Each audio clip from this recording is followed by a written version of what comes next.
The beauty of pre-rendered backgrounds. Video games have lost a certain aesthetic since moving beyond the pre-rendered backgrounds of yesteryear RPGs.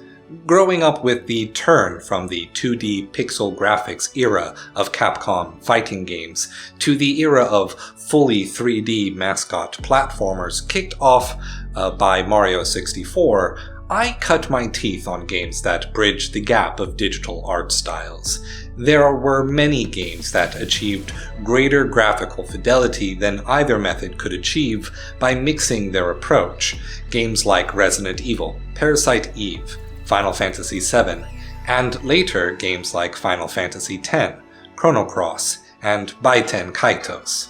Games like these left images in my head that remain vivid, whereas the presentation of future games like Skyrim and Bloodborne remain with me not as images, but as events, as places, and as happenings in a space, before the image can form out of that memory.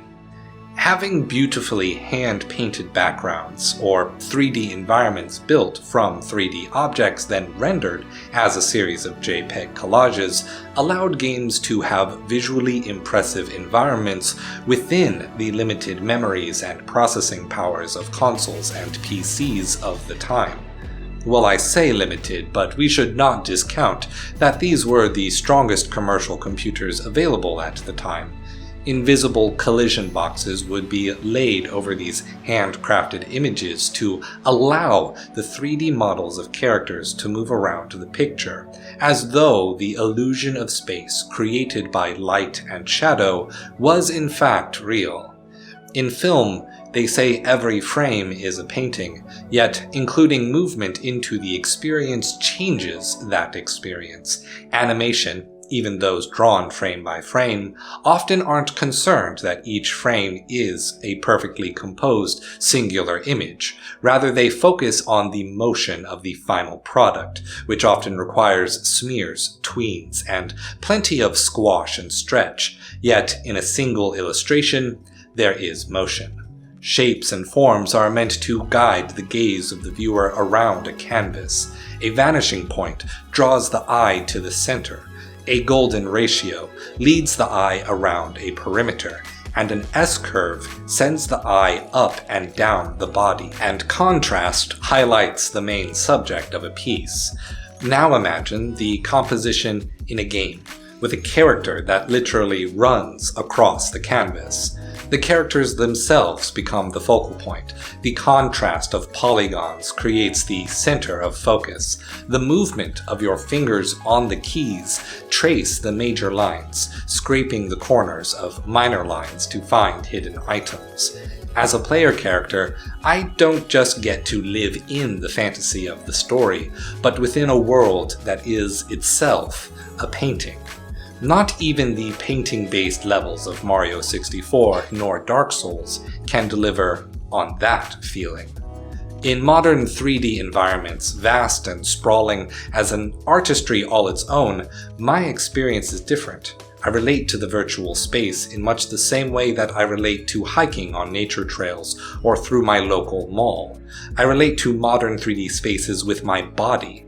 Ever since the Elder Scrolls, if I see something in a 3D environment, I expect to be able to walk up to it, fly around it, or go through it. That expectation does not exist in a pre-rendered background. There are massive structures in backgrounds, at distances I will never traverse. When not painting something massive, we inhabit small rooms, houses, hostels, peeking in through the invisible fourth wall, as though staring up at a stage play or down into a doll's house. The limitations of the pre-rendered scene creates a respectable distance.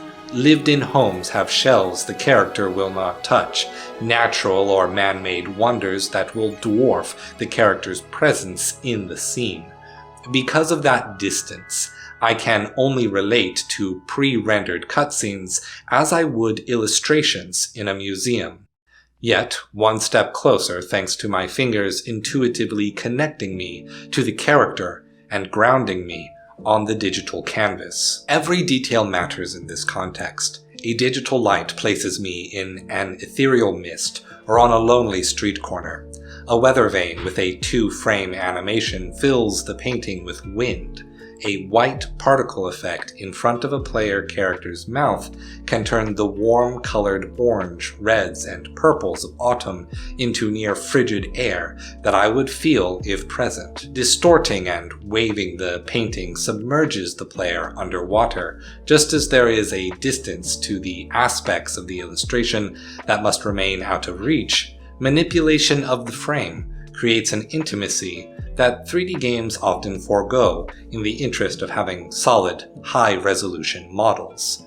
One can only hope that, as nostalgia reinvigorates old genres to be revivified, we will see the return of the background artist and find a way to reclaim these feelings. Stay true.